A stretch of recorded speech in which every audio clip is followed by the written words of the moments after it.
Hello there. And it's Friday the 13th. Well, for one royal anyway. Prince Andrew, the Duke of York, seems to have been extremely close to someone alleged to be a spy for China, and someone who has been banned from entering the UK since July 2023 on the grounds of being engaged in covert and deceptive activity. Well, according to MI5, that is. And this person, known only as H6, sounds like a strain of flu, doesn't it? And that's a bit apt in the circumstances, one would think. And the identity of this H6 is subject to an anonymity order, so we're not allowed to say who he is. But we've managed to dig out a handy photo of him, and here it is. Yes, he'll stand out in a crowd with a face like that, won't he?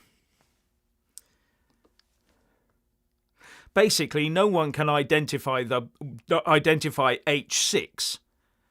But why not?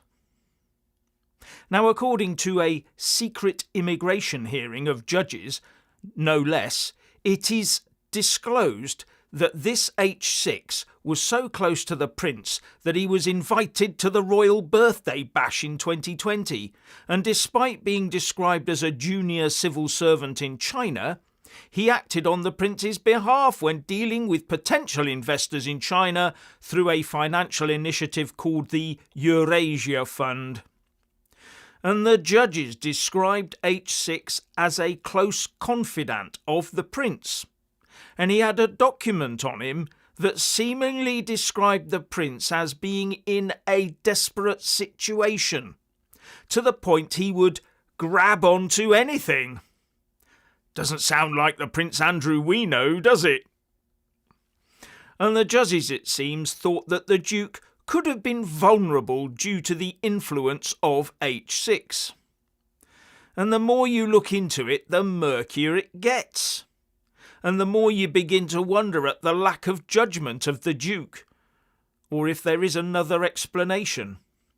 Anyway, before I bring Richard in, I'll just ask, I wonder who else he's vulnerable to. So what do you think, Richard? Well. Oh, the grand old Duke of York, he had 10,000 young. Anyway, if, and I repeat, if this news is true, which I'm sure it isn't, of course, because Prince Andrew has an exemplary reputation and is publicly known to be of impeccable character, which is, well, how can I explain? Which is why an eye-watering amount of money was paid out, in an out-of-court settlement relating to something to do with him. So, that's what happens if you have an impeccable character. Money is paid out to make sure that things go away. But that's not what happened, though, because no. Anyway, and rumor has it that it was his late mummy who paid for this as well. Yes, after all, he was her favourite child. Yes. I digress, though. If this news is true, then it does highlight the fact that our royal family are part of a global establishment with rules of their own, who consider themselves to be better than us, and will sell us out given any opportunity to feather their own nests, or rather their palaces. Not that he has done this, because he's only associated with him. The man just probably knew him, He knew a chap called Epstein. There's no link there, though, either, So, that's it. There's nothing to say, is there? Nothing to see here. Move along. But come on, Prince Andrew, this man is a member of the royal family, and therefore we should look up to him as one of our noble betters. And he is a Knight of the Garter as well. Yes, I will have you know it's the highest honour that can be bestowed upon anyone in Great Britain. Yes. Maybe we should, he's such a fine figure of a man. Maybe we should all get our children to look up to Prince Andrew and use him as a national role model. After all, he is a Knight of the Garter, as I said, and therefore the pinnacle of chivalry. Yes.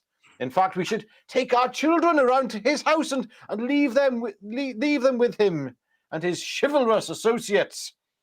Yes, to better our children. What could possibly go wrong with that? Jeff? No, I don't think anything could go wrong with that, obviously. Now, and I still don't understand why H6 can't be identified. Is this on orders from China to Starmer, maybe? You know, you won't get any coal, or you won't get any steel, or you won't get anything that you need unless you are nice to us, because we've just about outsourced everything to China anyway. Or could it be orders from a certain palace? And the question is there more to come out? And I do have to ask one question. What was more important to him, the UK or the Dosh? What do you reckon? Well, I mean, at the end of the day, we don't know if Prince Andrew's been paid anything at all for anything. So, yeah, all this chap, we don't know any of this. It's all very subtle at the end of the day. But that H6 has got me thinking. It wouldn't be Harry, would it? H for Harry. Oh, I doubt Yes. it very much. Yes. Yeah, I mean, I think when it comes to Harry, I think you're better off going over to Dan Wootton. He knows everything Dan about Wootton, Harry. he's the expert on the royal family, really, isn't he? Yeah. Yeah, especially when it comes to Meghan and Harry. So, Oh, he's yes. the one to watch that. He's an expert on that. That's Not for that I'm sure. a fan of any of them. I don't care. Unlike Dan, I mean, Dan probably hates me because I think Harry and Meghan are doing a splendid job for discrediting this already discredited organization. Sorry about the bit of a lag here. I've got an update to do on my computer, and I couldn't be bothered to do it earlier. Yeah, you're just lazy, aren't you? Yeah. Yes, that's right. No, we don't. I mean, this man, we don't even know if he's a spy yet, do we? He's somebody to be watched, apparently, but we don't know if he's a spy. We don't know of Prince Andrew's affiliation with him. And I mean, but that thing about him dealing with, being the man he used for, was it investments, wasn't it? Some kind of... Yeah, so he was acting on his behalf in China for some reason. And he was described as a junior civil servant. Oh, okay. So I don't know. It's all very strange. And I think that the royal family being totally above board and without suspicion, it must all be a bunch of lies, mustn't it? Absolutely. This is the royal family. This is Prince Andrew. Everybody in Britain loves Prince Andrew, don't they? We all look up to him and admire him. And yes, he will be babysitting, I'm sure, for lots of people very soon. Yeah. He's the role model for our kids, isn't he? Yeah. Anyway, I think we'll move on now. Now, okay. It's quite funny, this, but members of the Druze community in southern Syria want the area to come under Israeli control because they think it's safer than the new administration that's being forced on them. They're worried about their new boss's old affiliation to extreme fundamentalism. Now, the Druze are the third largest religion in Syria, and they are concentrated in the rural mountainous areas of south and east of the capital, Damascus, in the area of Mount, yes, you got it, Mount Druze. Druze is a distant offshoot of Shia Islam, but is now a stand-alone religion. And they have suffered severe persecution as a result from you-know-who. No wonder they're worried about their new rulers. The Independent reported that thousands of Syrians are stranded on the Masnar border crossing with Lebanon, looking to flee the country in fear for their futures after Islamist rebel groups ousted Bashar al-Assad's brutal regime, telling me that those people, who are mainly Christian and Alawite, fear the new rulers far more than they did Assad, especially as Assad was an Alawite. While Craig Murray, wrong image, especially while Craig Murray is reporting that the mainstream media, who say that thousands of Syrians are queuing up at the border to go home, is just a myth. And he's at the Syria, or he was at the Syria-Lebanon border, showing us exactly what's going on. The misinformation or disinformation that Syrians are crowding over the border is a false narrative that isn't happening, says Murray. In fact, it comes down to about 25 vehicles waiting to cross the now unprotected border because all the Syrian border guards have vanished. And the vast majority of those vehicles are cars, with just one young male driver in each of them. Going about their business, said Murray. I've left a link to his YouTube video in the descriptions box below. So what do you make about that then, Richard? Well, it's quite interesting that, I mean, this isn't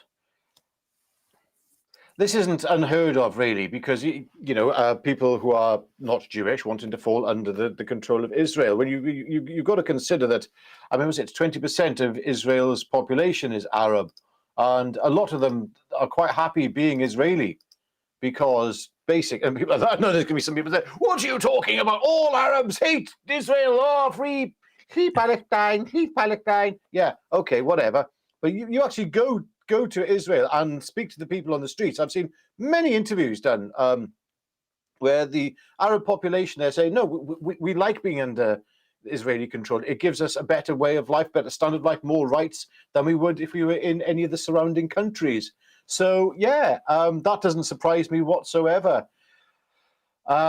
You're going to see a lot of people. There are going to be refugees leaving Syria now, and funnily enough, a lot of those leaving Syria now are probably some of the ones we should be taking in, like the Christians, like some of the Druze who are not fundamentalist in any shape or form. Well, okay, I don't know fully the extent of the truth of the latter, but that's the reason that this is a very strange period, because there's a lot of people who we did allow in from Syria that we shouldn't have.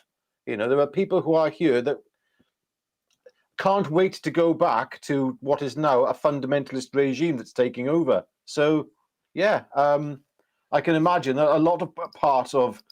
I mean, it's not just going to be. I mean, the Druze, a lot of the Christians in Syria, I'm sure, would welcome Israel taking over, and certain parts of Lebanon as well.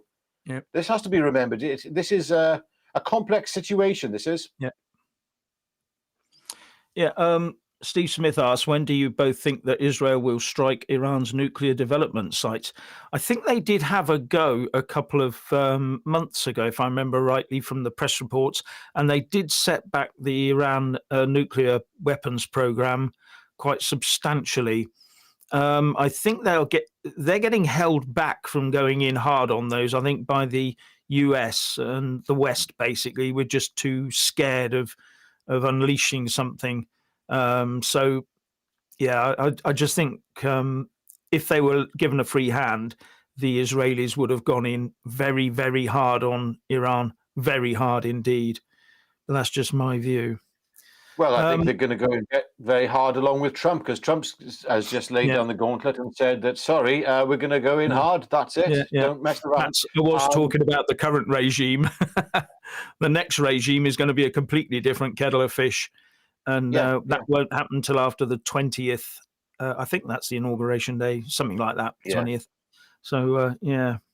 Anyway, Tommy's team are reporting on X, together with a supporting video. I'll just show you that the new moderate Islamists who have overthrown Assad are driving round Damascus calling out, "Free brothers, we demand that men and women remain separate. Women, wear your scarves." We seem to have come across that somewhere else, don't we? Interesting development. I mean, obviously I know a fair bit about Iran in terms of what's gone on there. And you have the bravest women in the world, as far as I'm concerned, are living in Iran now. And they're the ones who have mostly been behind, and young girls as well, at that point, who are behind the sort of uprising that's trying to take place in Iran.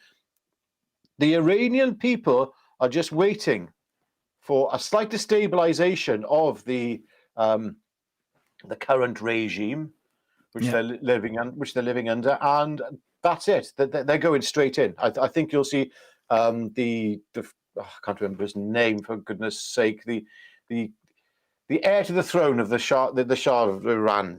All right. Okay. He's coming back. Prince, oh God, Prince, what's his face? Anyway, it's gone. I'm too tired. I'm too tired. Prince, what's And it was his his grandfather had my great grandfather tortured and shot. So there you Right. go. But Yeah. talking about putting things aside. Anyway, but hopefully he'll Yeah. be coming back in and trying to bring some sort of stability in place, because otherwise Iran could devolve and become open to more extremism. Because right now there is a certain level of stability. You haven't got ISIS running around just shooting anybody. It's pretty bad there. It's a horrific authoritarian regime, but you don't have that at the moment. Vacuums. That's what happens when you have vacuums. It's like Britain. Secularism created a vacuum. It was very similar in Iran, because Iran was very westernized and secularist to a larger extent.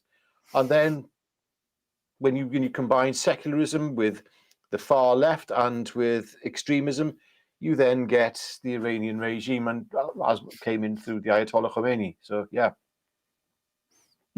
Yes. Yeah, it's going to be a very difficult situation developing over there. The whole Middle East looks like it's on the brink. Although, if Syria's folded, if Israel takes a firm hand and can really bolster its position, I don't know. Maybe things will get better. I don't know. It all depends really on Iran, how long it survives as it is. Yeah. Anyway. Sorry. Wait 2 seconds. Yes, sorry. Reza Pahlavi, if of course, is the Prince of Iran, so the Crown Prince. All right. Yes. Yes, your grandfather, my great grandfather were enemies. Right, yes. Oh, wait. Hang on, there is a little story here which you might like. Apparently, this is what legend says. My great grandfather was quite a well-known chap in Iran, and he was like a prince himself, believe it or not, and a Khan, a Bakhtiari Khan is what he was. And one of the reasons my great grandfather was tortured and shot was that I think he had an affair with the Shah's wife. And then to wind him up about it, he wore her knickers on his head into court. And that seemed to do the job, I think. So, yeah, that's what they did. Yes, right, okay. A bit more information than we needed, but there you go. Well, there we go. Yes. Right, anyway, I thought I'd just sort of come on to another one. Now, Angela Rayner was, it appears, on or near a building site recently with the obligatory yellow jacket. Oh, yeah. But shock horror, not a helmet in sight. Health and safety cardiac arrest approaching, unless the yellow jacket was another part of her sartorial magnificence. Anyway, while she was on the building site, this is what she said. So 500 million for the Affordable Homes Programme. We've already allowed flexibility with that, so we get thousands more affordable homes on the market. It's nowhere near enough for councils to build the number of affordable homes that the country needs, is it? Well, we've made changes and put more funding in, and we also made sure that councils could keep their right to buy receipts in full so that they can increase their stock as well. So there's a number of measures we've taken which will mean we'll build the biggest amount of affordable and social housing for a generation. You can't put an exact figure on each site because it very much depends on the viability and the size of the site and what becomes available. But we're very clear that home ownership needs to be delivered for those that have just had that dream snatched away from them, and we're going to deliver that. And of course we all believe her, don't we? I mean, she isn't a bit of a Pinocchio at all, is she? And she's going to deliver on all of those things. Well, personally, I don't think it's going to be possible. The laws are so entrenched that all she's going to be doing is fighting battles all the way through. She's going to find out how in charge the civil service really is. And if they don't want things to happen, they just won't happen. Anyway, I'll bring Richard back in again and see what he has to say about that one. Yes.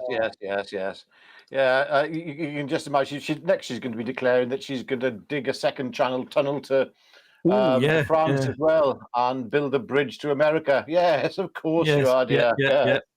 Yes, we Oh, well, that well, was. I just like the video anyway. I think that was. yeah, it's a good one. Came off of Twitter, but I'm not. It didn't say who did it. So yeah, whoever it was, very good, very good.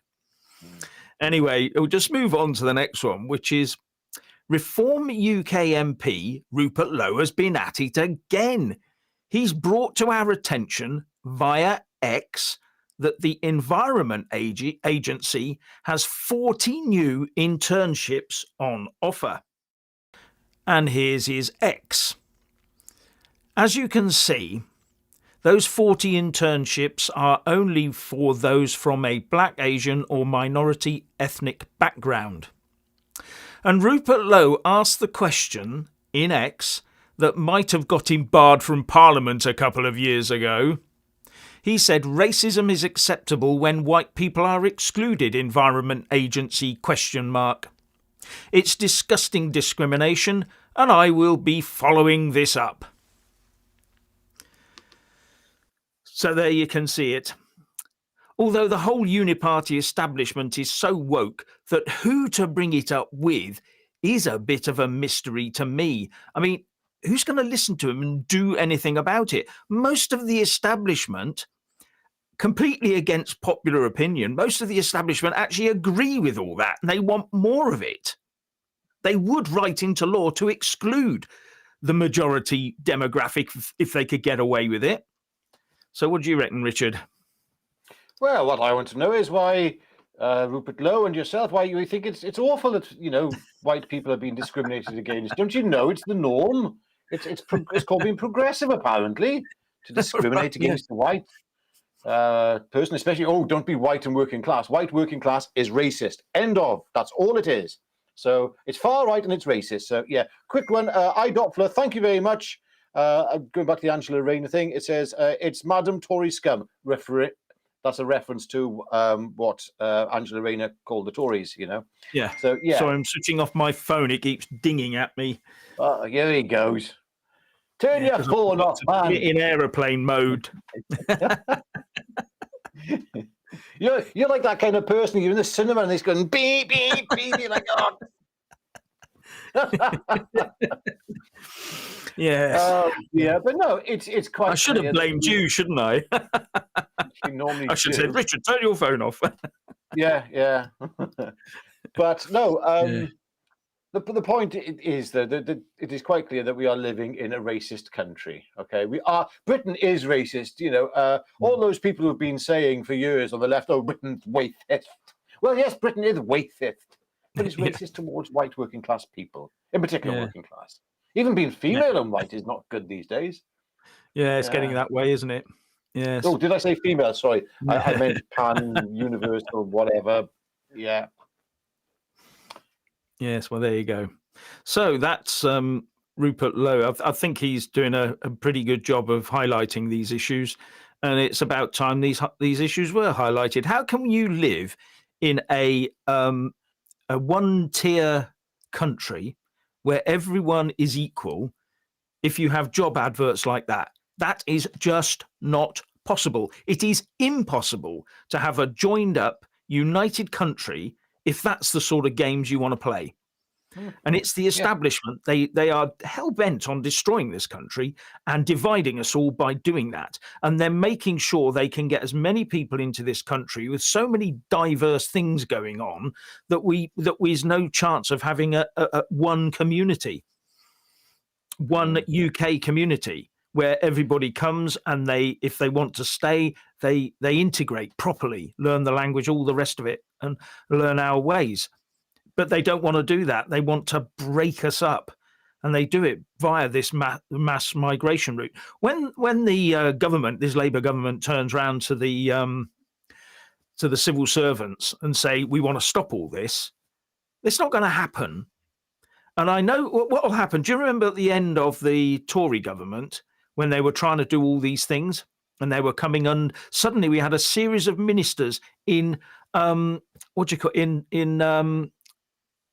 bullying situations where they were accused of it. They were constantly accused of it till they were pushed out. That's what's going to happen to Labour. I predict that coming. If they start pressing too many buttons and trying to change things, that's what's going to happen to them. And it was actually Tony Blair, when within 2 years of coming into power, back in the day, when he said he had the scars on his back of the backstabbers, and everybody thought it was in his party. What he meant was the civil servants. While he was trying to reform them, they were stabbing him in the back. And that's what's going to happen to Keir. He thinks he's a lefty, so the woke civil service are on his side. No, they're not. They're on their own side. The only people they care about is themselves. Yeah. Anyway. Going back to the original point at the start of this video, wasn't this chap who is apparently known to an associate of Prince Andrew's, wasn't he a civil servant as well, didn't you say? Who the H6? Wasn't he? Yes, wasn't he was a junior civil servant in China. Yes. But yes, the civil service, they seem to have their tentacles everywhere, don't they? Yes. Well, that was civil servants. It's the thing is that we've built this civil service. It's got huge, absolutely massive, and it's probably one of the largest industries going. It's not the largest. It doesn't. There's more people in the NHS, but the actual core civil service is quite big, and it really grew during the pandemic and got out of control. And I just wonder whether we can get back control without, we'd have to bring in a whole new set of people, especially at the top. They are so woke, it's untrue. Well, the thing is, I think we've got more going on right now. I think that everything, there's a lot of smoke and mirrors going on. And this is going to sound a bit strange, which I'm just going to bring in now. It's in the Daily Mail. Basically, the mystery drone swarms over British bases that could be a sign of an impending Russian attack as alarm over New Jersey spreads. New Jersey UFO spreads across the globe. There's a lot of these things taking place right now. These they're drones apparently, or UFOs. We don't know what. Goodness knows. But this does remind me though, because something that Putin said, we might not be heading towards a nuclear holocaust, because he was describing these new hypersonic missiles that he tested out quite recently, saying that they removed the need for nuclear weapons because he could do perfectly good, targeted and devastating strikes with these missiles that go deep underground. And that, you can still, conventional warfare, there is a place for it apparently. But I don't know. How do you, just a quick in the comment section, what do you think about these drones? Because I'm a little concerned about them. I mean, if they're all over our air bases, how have we allowed our national defense to become so eroded that it's possible for Russians or whoever to chuck these things up in the air surrounding our bases? I mean, why are they? It's a bit wider than that. Who's doing it? Who? The people on the ground. How many have they got here that are quite happily putting these drones up? Now, for me, I left the military 2 decades plus ago, so I'm not up to speed with any of this, other than to say that flying drones near these places is illegal, as far as I'm aware. I actually have a drone license. I passed my test, my drone test. You can't fly near certain places, but if you did, would it be just to test out the defenses, see if they can be intercepted? No, exactly. We need to start knocking them down, not just monitoring them. As soon as one gets anywhere near one of our military bases, it should be downed instantly. But why hasn't it been? Why have these things been allowed to do it? For me, that's why I say it. That is part of our response. Yeah, our response could be to do nothing. What are we going to do then about these drones overhead? We'll confuse them. We'll do absolutely nothing and let them think that they're not a threat to us. Here we go. Just stare at it for a bit there, Jeeves. There you go. Give it a hard stare. Give it a hard stare. Oh, a good hard staring. Yes, that'll frighten them. Yes. Yeah, stare into that camera. Yeah. Give it. Yeah. Anyway, thanks, Doc Fleur, for your contribution. 1997, it began. Diversity equals division. Yes, it's sort of around that time, isn't it? You know, with Tony Blair and his lot doing everything he did. Yeah. Yes, Yeah, indeed. Mr. T says restructure the civil service with all the old jobs gone and the new jobs in their place with new employees. That is what it would take, I'm afraid.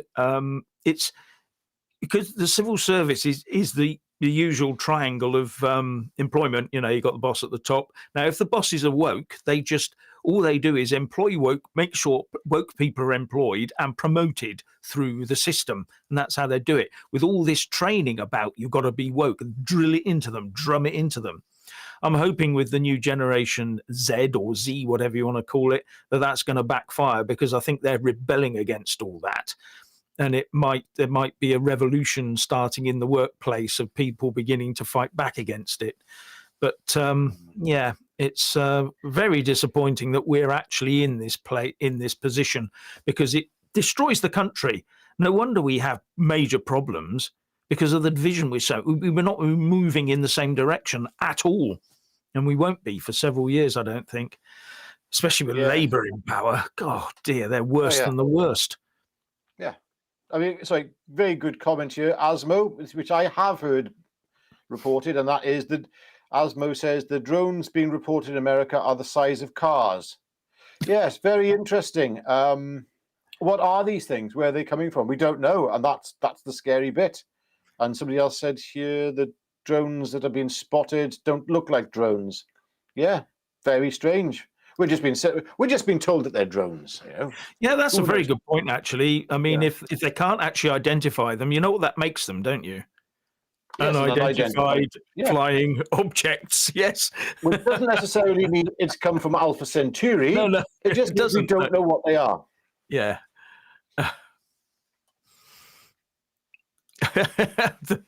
the Time Prophet. I am British and I have never been tolerant. It's the MPs being tolerant on my behalf. Well, a lot of people probably feel like that right now. Yes, I did read somewhere that it's the English that aren't tolerant at all. We just sort of say we are to get people to believe us. But I don't know how true that is. Judging by the way this country's going, I think we're being overly tolerant. But there you go. Yes. Yeah, some of the drones are SUV-sized. Pilots talk of them going from 30,000 feet to 50,000 feet. Yeah, another one from Mr. T. Yeah, I'll have to look into that a bit more. But there are other explanations that, have you seen those videos of electric lightning sort of moving around? Unbelievable. There must be fake. Well, I mean, it's not unusual. I mean, look, we've got UFOs. When you start talking about UFOs, people think, "Oh, I'm not listening to this. This is all going to go all conspiratorial about little green men." There's no such thing. We're the only life in the universe, and that's it. And nobody can tell me any different. It's just us here now. And then when we die, we're dead, and it's over. And that's it. And it's like rational reductionism taken to the extreme, but without any real rationale applied, because the probability of us being the only life in the universe, if you believe in the universe, we could be on a flat Earth. Who knows? And that's another conspiracy for you. Yes. Doc Fleur is now is schooling me on my language. It's Z, not Z. I think it started in America, didn't it, with Generation Z, because that's what they say. But there you go. I know in Britain it must be Z.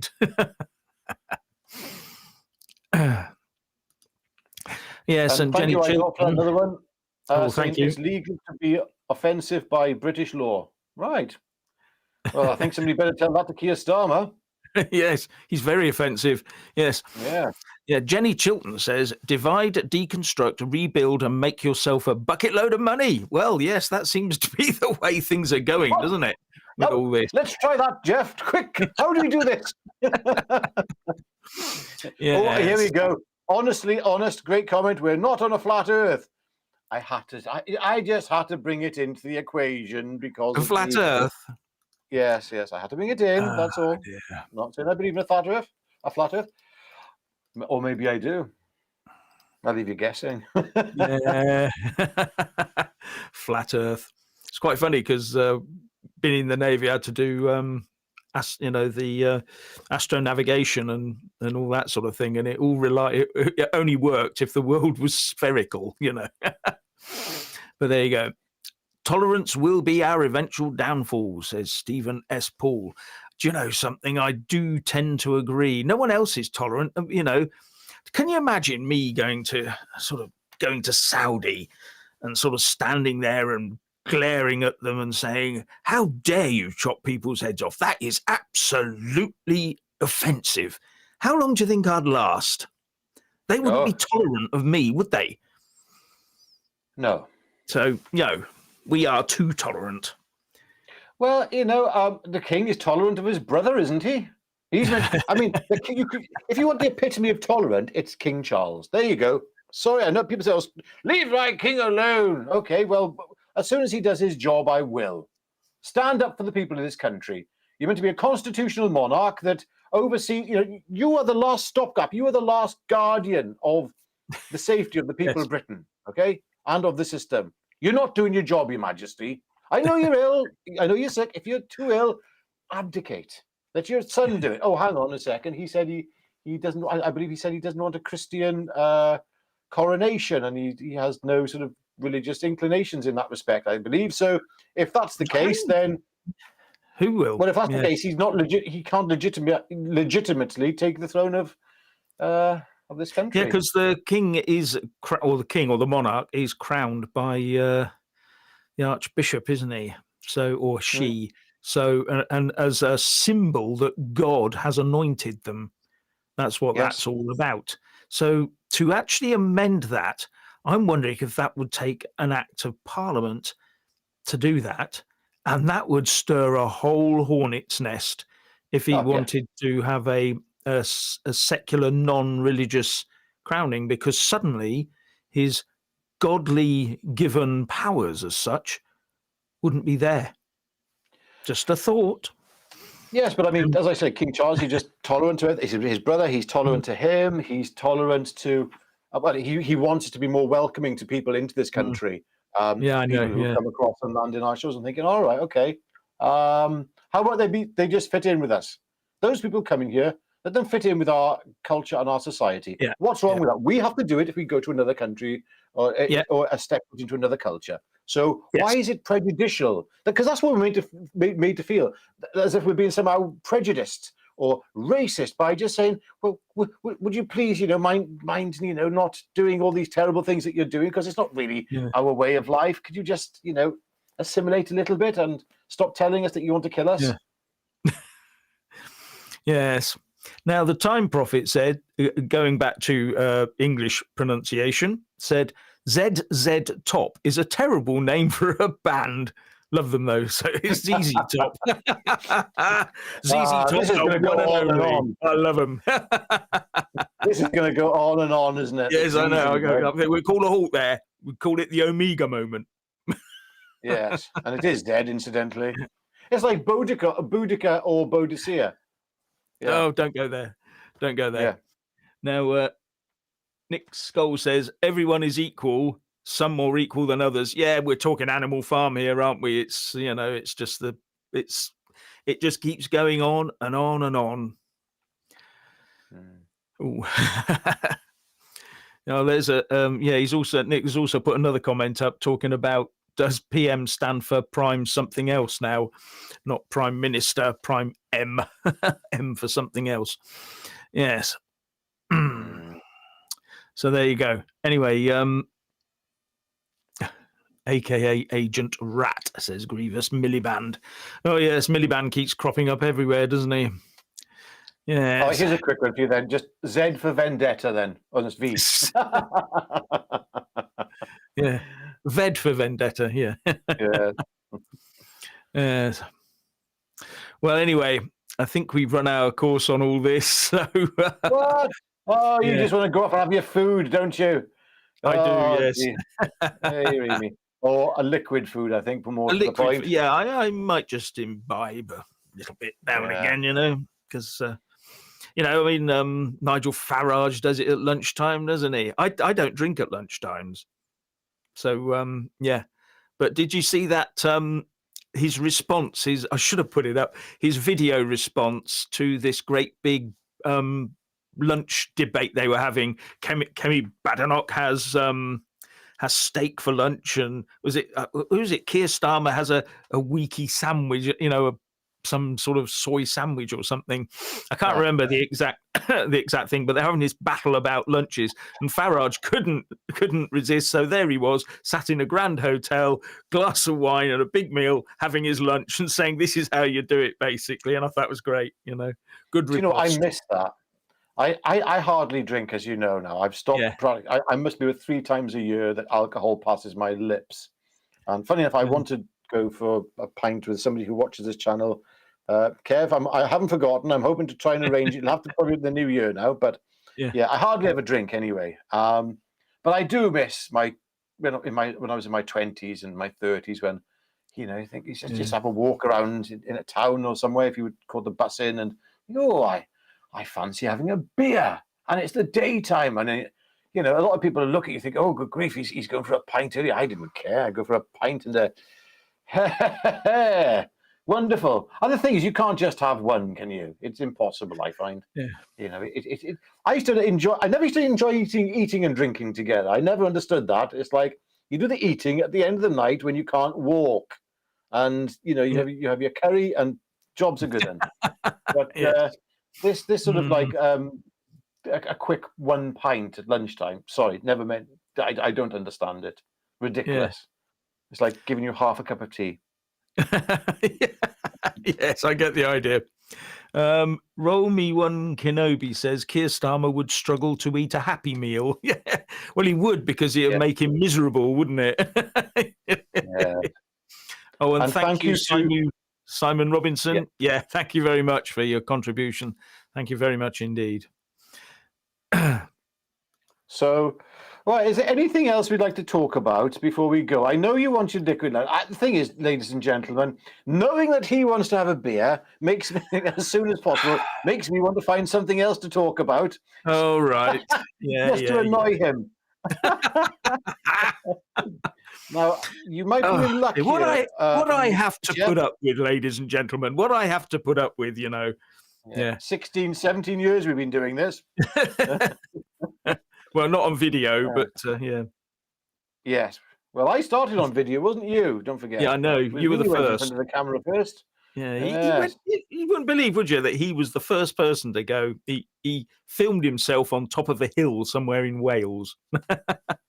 That's true. I forgot about that. Yes. Yeah, that was the first one, wasn't it?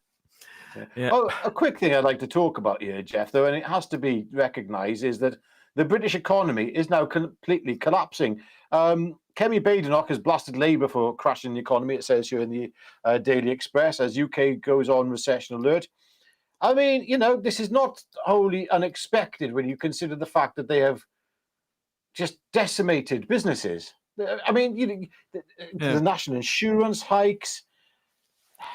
Yeah, but it's not just that. We don't know what's coming further down the pipeline. Confidence in Britain has gone. Millionaires. How many have left this country? Thousands, there's been reports of several. Yeah. Now, the whole thing is that actually not many of these rules have come into force yet. It's going to all come into force next year.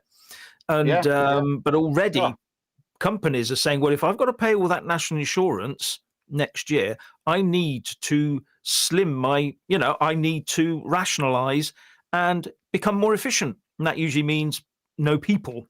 So you're going to hire fewer people. You're going to hire fewer people. That's more people who end up looking for other jobs, may even end up on benefits. The benefit bill will go up. Also, with the minimum wage going up and public sector pay going up will put upward pressure on wages go up. They spend more. Inflation goes up. This is what happens. And it seems to have been mismanaged by Labour to a huge extent. But a lot of the problems did come from the Tories in the first place. They did build up this huge national debt and a large deficit.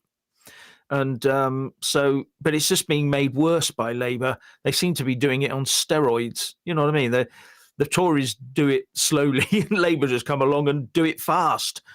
Yes. And we really I'm do just need to be coming careful. from the Telegraph here. The Daily Telegraph. The headline: As Labour rocks the economy, there's more bad news around the corner. Starmer and Reeves' doom and gloom has been blamed for damaging Britain's growth prospects. And not just that, I can't pronounce her name, the senior economics reporter. It looks like it's Scandinavian.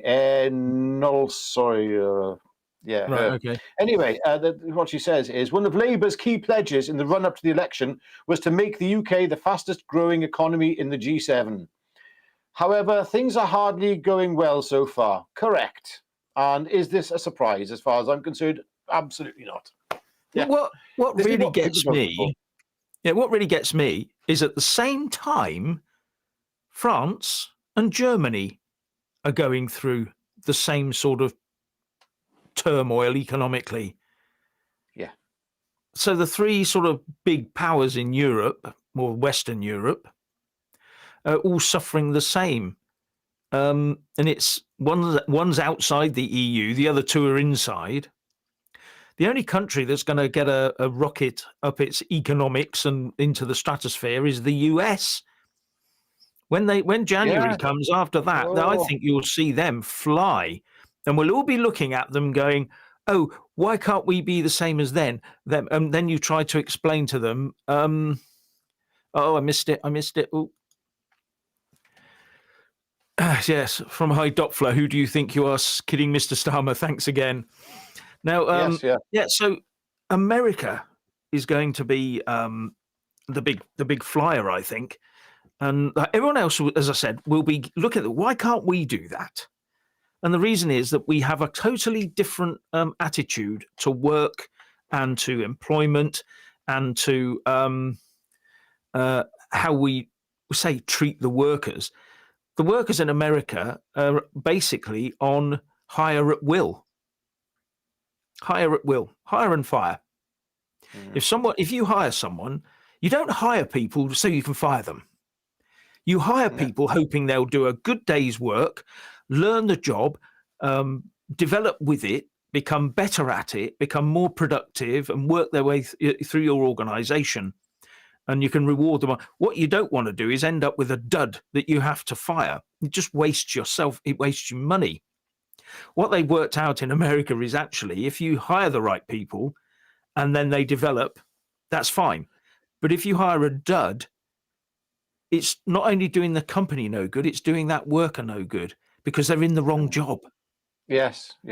Now, it sounds very, very harsh in the European sort of circles because we're following the EU. We're going to give the workers so many rights that they're the ones who will be telling the employers what to do. That's where we're going because the worker is always right now. Not the customer, not the boss. It's the worker is always right now. And do you think really that that's the right way to make a vibrant economy? I often look at America with envy at the way that the place is structured in a lot of respects. There's a lot of things since, especially under the last administration with Biden. I mean, some of the major cities there have just turned into hellholes, and that's a result of the Democrats and also some of the states just run by Democrats. They've just the laws unto themselves. The structure of America is totally different to Britain, so we can't. It's very difficult to do apples for apples. But my point being here, there's the one thing that I think America is lacking, and that is a decent health service. If it had an NHS, not like our NHS is today, but like how our NHS was, say, back 30, 40 years ago, then I think you've got a very serious country to consider moving to at that point. Yeah. The NHS is a big thing.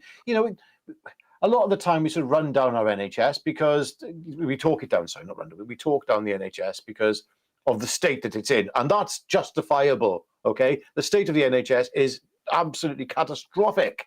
It's on life support right now. But if we could just get that NHS of a few decades ago, be a very different country. We'd be having very different things to say. You know, but why is our NHS collapsed as well? That's another question. And I think a lot of that comes through immigration, mass immigration. That hasn't helped.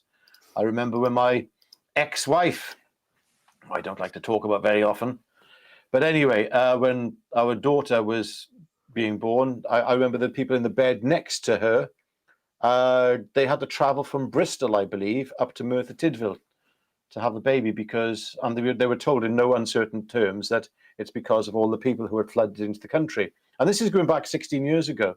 So the floodgates were open then. Now, oh my goodness. Well, it's called health. It's called health tourism, isn't it? You know, and and our doctors don't like charging for it because it makes them look bad. The trouble is, those are the same doctors who work in places like Bupa, and if all those people turned up at Bupa, not the NHS, if they turned up at Bupa and places like that, the private healthcare services, and demanded to be dealt with as soon as they walked in the country, what do you think would happen then? Well, they've been offered it. Private healthcare has been offered. No, but that's been offered them. No, sorry, you missed my point.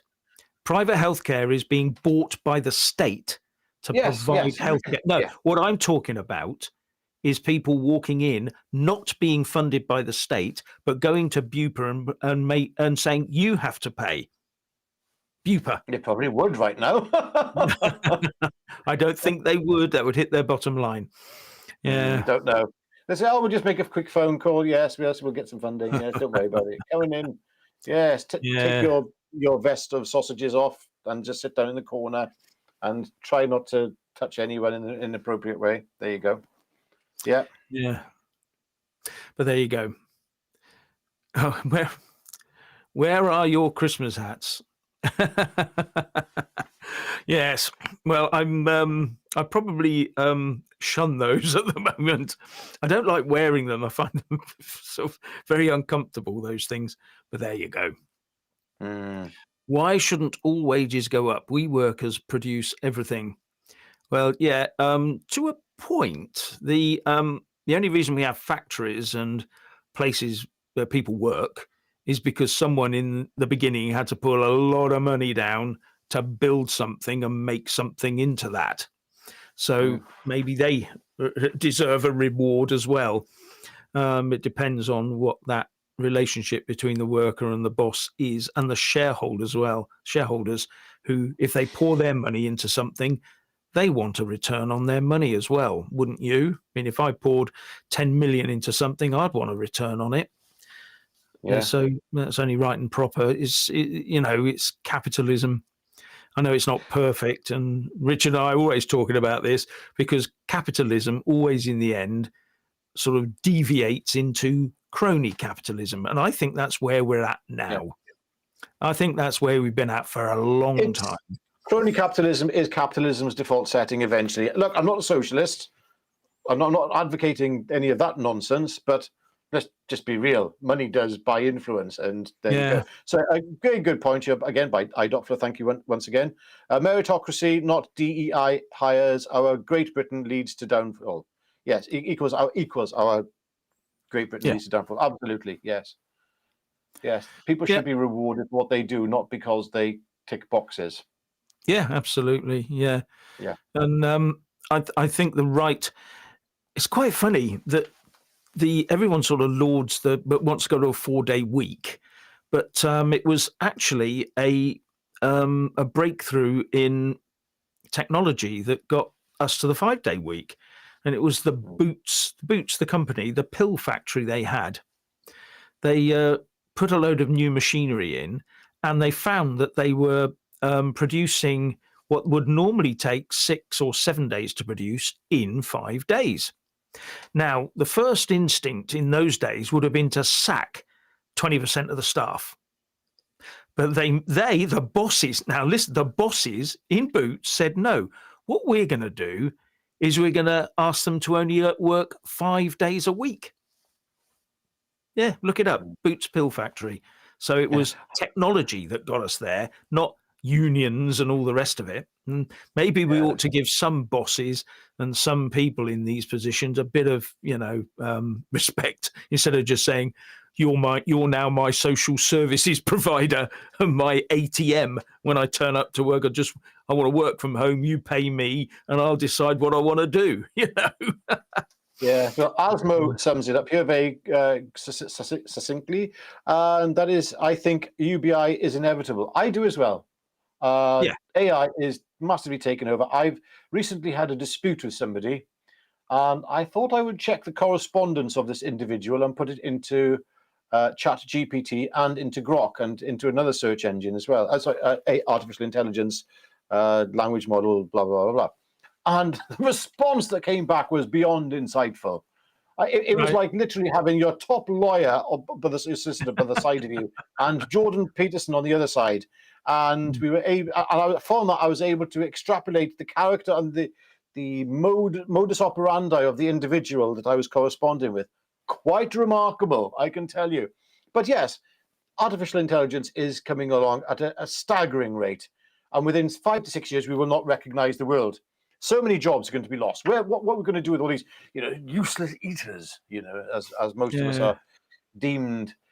Yeah. And it's only one thing, other than culling us, which I believe may have already started a few years ago with medical interventions. A little conspiratorial, but there we go. But other than that, it's universal basic income. That's what we've got coming. There's no way to avoid it. Don't think that. I think meritocracy is actually coming towards an end, because we can't outperform that which we have now created, and that's it. Yeah, it had to come in the end, didn't it? The way technology goes, that's something that, with the machines, once they started adding up faster than we could, it was on from there, really. And that was a long time ago.